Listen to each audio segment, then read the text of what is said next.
Assalamualaikum warahmatullahi wabarakatuh. Halo teman-teman semua, welcome back to my YouTube channel. Kali ini saya akan sharing mengenai tips dan trik untuk membuat esai di seleksi PBG Prajabatan 2023 gelombang 2. Oke. Nah, salah satu tahapan seleksi administrasi yaitu ada namanya kita membuat esai, ya. Jadi nanti di webnya ada beberapa pertanyaan yang teman-teman harus jawab, ya. Dan di situ juga sudah tertera ya, ada minimal kata seperti itu ya. Nah, jadi nanti bisa dibuat disesuaikan ya sesuai peraturan yang ada. Nah, tipsnya adalah teman-teman bisa menjawab esainya yaitu dengan cara teman-teman menuliskan jawaban di Word ya atau di lembar lain ya seperti itu. Jadi nanti ketika sudah selesai menjawab di Word, teman-teman pindahkan di webnya ya. Mengapa? Karena ini bertujuan untuk membuat backup esai teman-teman ya, seperti itu. Sehingga teman-teman mempunyai backupnya ya. Ketika nanti di proses wawancara ya itu akan ditanyakan ulang ya mengenai esai yang telah teman-teman buat ya, seperti itu. Ya, oke, langsung saja kita bahas ada poin A sampai G ya. Kita bahas satu-satu. Tips esai PPG Prajabatan 2023 dari saya ya. Nah, di sini ada pertama bagian A. Ya, di bagian A ini ditanyakan mengenai motivasi menjadi guru, kemudian apa yang dilakukan untuk mewujudkan motivasinya, kemudian tantangan apa yang dihadapi ya dalam mewujudkan motivasi tersebut. Jadi, nanti ada pertanyaan besarnya ya, intinya kemudian ada pertanyaan perbagian atau A1. Nah, teman-teman ini menjawabnya di bagian yang A1-nya ya. Nah, itu langsung saja jawab misalnya motivasinya apa menjadi seorang guru, misalnya menjadi orang yang lebih bermanfaat ya dengan membagikan ilmu yang kita miliki kepada orang lain begitu ya. Kemudian apa nih yang dilakukan teman-teman untuk mewujudkan motivasi tersebut ya. Kemudian tantangan ya. Tantangan apa yang teman-teman hadapi dalam mewujudkan motivasi tersebut ya. Misalnya perkembangan iptek ya. Kemudian cara mengatasi, teman-teman bisa untuk selalu mengupdate kemampuan teman-teman dalam menggunakan teknologi. Seperti itu juga bisa ya, teman-teman. Oke, yang A2 adalah apa kelebihan yang mendukung peran Anda menjadi seorang guru? Jelaskan alasan dan berikan contohnya ya. Jadi teman-teman bisa mencari kelebihan yang teman-teman miliki yang tentunya berkaitan dengan kompetensi yang harus dimiliki oleh seorang guru ya. Misalnya di situ ada 4 kompetensi ya, misalnya ada kepribadian, misalnya kepribadiannya yang stabil, kemudian pedagogi ya terkait kemampuan dalam mengajar, pemahaman materi, sosial terkait kemampuan teman-teman dalam berkomunikasi ya atau memahami siswa seperti itu, dan keprofesionalan dalam mengajar ya. Kemudian bagaimana hasilnya ya? Hasil yang diperoleh dari cara mengatasi tantangan dan kelebihan yang dimiliki ya. Misalnya nih, teman-teman ketika dalam menyampaikan materi atau mengajar di kelas ya, seperti itu teman-teman menjadi percaya diri karena teman-teman ini memiliki pemahaman materi yang baik ya, seperti itu. Kemudian terkait siswa misalnya ketika belajar bersama teman-teman ya, itu siswa ini mudah paham dan lain-lain ya. Kemudian bagian B ya, mengenai pengalaman dalam mempelajari hal-hal baru ya.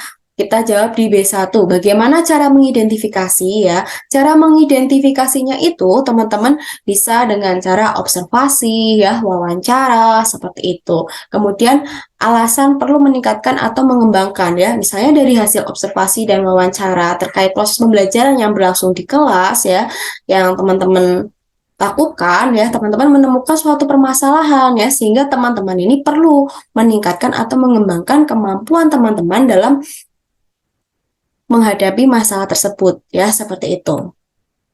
Yang B2, tindakan apa saja yang teman-teman lakukan ya, silakan teman-teman tuliskan tindakan sesuai kebiasaan yang teman-teman lakukan atau yang di luar kebiasaan seperti itu ya. Misalnya yang di kebiasaan teman-teman bisa membaca buku ya atau membaca artikel di internet, melihat YouTube dan lain-lain ya. Untuk di luar kebiasaan misalnya nih teman-teman bisa meminta bantuan dari teman yang lebih ahli untuk menanggapi tentang pendapat teman-teman, hasil belajar teman-teman. Kemudian bisa juga nih teman-teman tanya ya ke dosen pembimbing atau dosen ahli, guru praktisi, seperti itu juga boleh. Ya, kemudian selanjutnya adalah contoh tindakan yang dijelaskan secara spesifik ya. Jadi teman-teman silakan tuliskan secara spesifik tindakan yang dilakukan ya. Selanjutnya B3, apa tantangan atau kesulitan yang dihadapi ya? Tuliskan saja tantangan atau kesulitan yang dihadapi dan bagaimana cara mengatasinya ya. Seperti itu. Kemudian hasilnya yang diperoleh itu apa ya? Bagaimana cara menerapkan dalam peran Anda ya? Seperti itu teman-teman tuliskan bagaimana hasilnya. Oh, saya telah mampu mengupgrade diri saya ya. Jadi saya paham misalnya seperti itu ya. Kemudian misalnya bagaimana perasaannya? Oke, perasaannya ya karena saya sudah berhasil mempelajari hal baru yang menurut saya itu sulit ya, seperti itu saya menjadi senang gitu ya, karena ketika kita berhasil mempelajari hal baru, kita tuh pasti bakal senang, kemudian kita merasa oh ternyata nggak sesulit itu. Jadi rasa apa? Jadi rasa kita tidak mudah menyerah seperti itu ya. Kemudian bagaimana anda dalam menerapkan peran Anda dalam mengembangkan diri Anda tersebut, itu dituliskan saja ya. Bagian C adalah mengenai terkadang kita diminta untuk melakukan sesuatu yang menurut kita tidak sesuai dengan nilai etika, pedoman kerja atau aturan yang berlaku ya. Teman-teman jawab di bagian C1 ya, silahkan tuliskan pengalaman yang tadi ya, itu di 3 tahun terakhir ya. Teman-teman bisa menggunakan 5W+1H ya. What, apa, who, siapa, when, kapan, where, di mana, why, mengapa, dan how, bagaimana peristiwa itu terjadi ya. Pokoknya dijelaskan secara detail dan spesifik itu. Ya, kemudian yang bagian C2, tindakan apa yang Anda lakukan dalam dan mengapa hal tersebut Anda lakukan. Misalnya nih, teman-teman melakukan tindakan apa dalam menghadapi situasi tersebut. Misalnya teman-teman menolakkah ya, atau apa gitu yang teman-teman lakukan ya. Kemudian bagaimana hasilnya ya. Misalnya jelaskan saja hasilnya. Oh, saya menolak ya ketika diminta untuk melakukan sesuatu yang tidak sesuai etika. Tentu saja hasilnya adalah membuat diri saya menjadi pribadi yang tidak melanggar etika, tentunya menjadi pribadi yang baik seperti itu ya, dan sesuai peraturan dan pedoman kerja yang berlaku. Seperti itu, sehingga saya tidak melanggar peraturan yang ada. Kemudian yang D ya, ceritakan secara spesifik situasi pengalaman ketika bekerja sama. Langsung saja isikan di D1 ya. Teman-teman bisa menceritakan pengalaman bekerja sama secara spesifik menggunakan metode 5W+1H ya. Misal nih, kerjasama ketika dengan teman-teman satu kelas, organisasi, kepanitiaan, masyarakat, dan lain sebagainya ya. Kemudian tuliskan juga saat itu tujuan kerjasama teman-teman itu apa, misalnya untuk menyelesaikan tugas kah, atau untuk menyelesaikan program kerja seperti itu ya. Kemudian tuliskan juga keberagaman apa yang teman-teman hadapi, bisa seperti beragam perbedaan agama, budaya, pandangan, latar belakang pendidikan, cara berpikir, seperti itu ya teman-teman. Jelaskan juga ya. Tuh, tuliskan ya. Kemudian yang D2 ya, langkah apa yang teman lakukan itu ya, sebutkan dan jelaskan langkah-langkah yang dilakukan, tentunya yang sudah disesuaikan dengan kebutuhan semua pihak yang ada dalam proses kerjasama tadi ya. Kemudian D3, apa hasil yang Anda capai saat itu ya, teman-teman tuliskan hasilnya apa. Oh, hasil dari kerjasama yang saya lakukan dengan teman-teman saya itu misalnya tugasnya selesai, program kerjanya selesai, kemudian seperti itu. Nah, kemudian kalau misalnya ada komentar dari orang sekitar ya, bagaimana komentarnya? Apakah itu membangun atau membuat kerja sama kita menjadi lebih baik lagi, seperti itu dituliskan saja ya teman-teman. Bagian yang E ya, mengenai ceritakan salah satu pengalaman Anda saat mengembangkan kemampuan dan keterampilan dari orang lain, misalnya anak didik, rekan sejawat, atau anggota ya. Di sini teman-teman langsung jawab yang bagian S1 ya, tuliskan pengalaman dalam mengembangkan orang lain secara spesifik ya, 3 tahun terakhir, karena biasanya dalam proses wawancara nanti teman-teman akan ditanyakan pengalaman baru apa ya yang Anda lakukan terkait mengembangkan kemampuan orang lain ya, baik anak didik atau teman sejawat ya. Misalnya teman-teman memberikan pelatihan ya, atau misalnya nih teman-teman yang dari jurusan pendidikan bisa juga mengambil studi kasus terkait skripsinya teman-teman kemarin dalam mengembangkan peserta didik ya. Di situ siapa yang dikembangkan, berarti kan peserta didiknya ya. Kemudian mengapa perlu mengembangkan, misalnya dari teman-teman observasi dan wawancara, oh ternyata ada yang kurang nih ada yang belum digapai nih dari kemampuannya yang harusnya sudah digapai oleh siswa seperti itu. Jadi teman-teman merasa perlu meningkatkan atau perlu mengembangkan kemampuan siswa tersebut, gitu ya. Bagian E2 yaitu mengenai apa yang menjadi fokus pengembangan. Tulis saja misalnya kemampuan apa yang teman-teman kembangkan ya, seperti itu. Kemudian bagaimana cara membangun kesepakatan ya, teman-teman bisa misalnya kalau dengan siswa membuat kontrak belajar itu juga bisa ya, seperti itu. Kemudian yang E3, langkah-langkah apa yang Anda ambil dalam mengembangkan tersebut ya, apa hambatan yang Anda temui, bagaimana cara mengatasinya ya. Teman-teman silahkan sebutkan dan jelaskan langkah-langkah yang dilakukan ya, seperti itu. Kemudian hambatan apa aja yang teman-teman alaminya dan bagaimana cara teman-teman mengatasi hambatan tersebut. Dan yang ketiga, apa yang dilakukan untuk mempertahankan motivasi dalam teman-teman tuh mengembangkan kemampuan orang lain. Yang keempat, bagaimana hasil yang diperoleh ya. Silakan tuliskan hasil yang diperoleh, misalnya oh kemampuan berpikir kritis peserta didik itu meningkat ya sekian persen ya. Tuliskan beserta data ya, fakta seperti itu ya. Misalnya melakukan pelatihan SPSS, oh dari 30 peserta ya, 25 peserta itu dapat memahami dengan baik dan dapat mempraktekkan dengan baik bagaimana cara menggunakan SPSS. Seperti itu juga boleh. Ya. Selanjutnya adalah bagian F ya. Di sini kita diminta untuk menceritakan ya pengalaman kita dalam membuat keputusan penting ya dalam suatu kegiatan ya. Langsung teman-teman jawab di bagian F1 ya. Silakan ceritakan secara spesifik ketika mengambil keputusan ya menggunakan metode 5W+1H. Ya pokoknya harus lengkap detail ya, dan diingat lagi pengalaman 3 tahun terakhir ya. Seperti itu, misalnya dalam membuat keputusan di kelas, organisasi, masyarakat, gitu ya, atau kegiatan apapun yang teman-teman lakukan, yang di situ tentu saja membutuhkan teman-teman dalam mengambil keputusan. Ya, apa yang menyebabkan harus mengambil keputusan saat itu, ya, misalnya kondisi apa, seperti itu ya. Kemudian di situ ada dituliskan apa peran Anda, misalnya sebagai anggota kah atau ketua, ya, seperti itu tuliskan saja. Bagaimana Anda mengidentifikasi dan memperoleh pemahaman yang lebih baik tentang permasalahan Anda?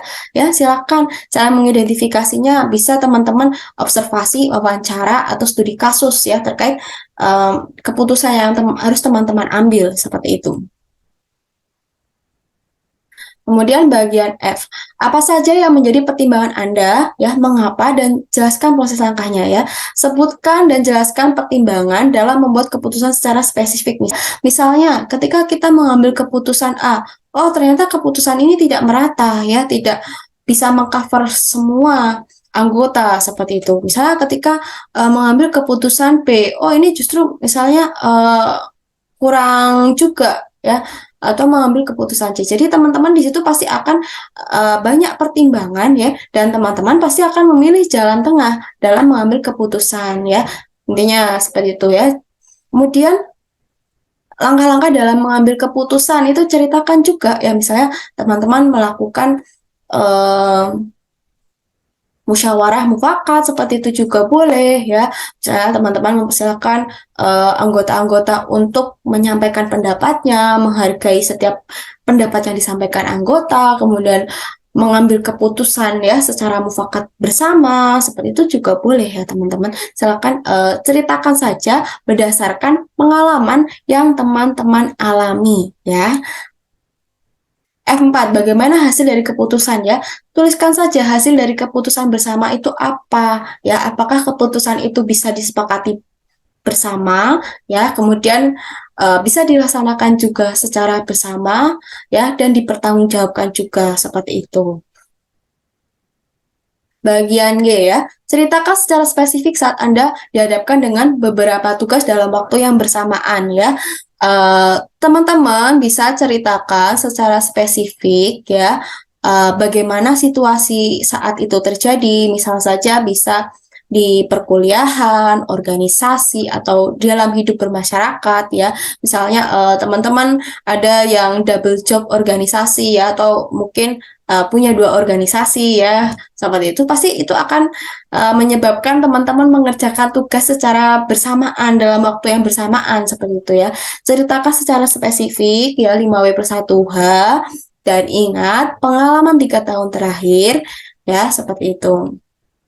Kemudian apa yang teman-teman lakukan dalam mengatur tugas tersebut ya. Misalnya ya teman-teman bisa membuat prioritas ya, memprioritaskan mana yang jadi skala prioritas teman-teman, kemudian teman-teman bisa membuat to-do list ya, apa saja yang teman-teman harus lakukan setiap harinya, dan teman-teman bisa juga memanajemen waktu. Dan yang saja bagaimana memastikan semua tugas selesai ya, teman-teman bisa melaksanakan to-do list ya dengan tepat waktu ya, jadi pokoknya jangan sampai ada yang terlewatkan ya. Kemudian melakukan evaluasi diri sebelum tidur. Misalnya, saya yang kurang hari ini apa ya, apa saja yang perlu saya perbaiki ke depannya, dan juga rencana hari esok ini saya harus apa, seperti itu. Ya, yang ketiga, sumber daya apa yang dibutuhkan? Misalnya, sebutkan saja sumber daya yang diperlukan dalam mengerjakan tugas secara bersamaan. Misalnya ada laptop atau mungkin orang, narasumber, seperti itu ya. Tuliskan saja sesuai pengalaman yang teman-teman alami. Kemudian sebutkan hambatan dan cara mengatasinya.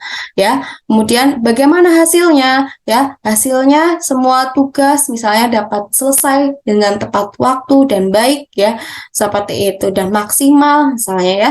Kemudian menjadikan pribadi menjadi lebih baik lagi ya, kemudian disiplin, dan kita juga dapat memanajemen waktu ya, dan mendapat menjadi diri kita yang tidak mudah menyerah, seperti itu juga boleh ya teman-teman. Intinya tuliskan berdasarkan apa yang teman-teman alami ya, jadi jangan mengarang bebas ya. Tuliskan saja sesuai pengalaman teman-teman, seperti itu.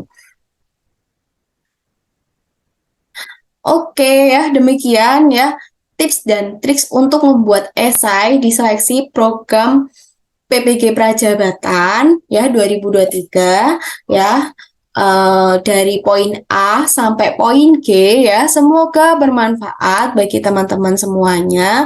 Semoga teman-teman yang mendaftar bisa lolos ya jadi mahasiswa PPG Prajabatan tahun 2023. Oke, apabila ada yang ingin ditanyakan, silakan sampaikan di kolom komentar ya, dan juga bisa DM saya, seperti itu juga boleh ya. Dan oke, untuk pertemuan yang selanjutnya ya kita akan bahas tips menghadapi tes substansi. Ya, oke. Demikian yang dapat saya sampaikan. Kurang lebihnya saya mohon maaf. See you in the next video. Wassalamualaikum warahmatullahi wabarakatuh.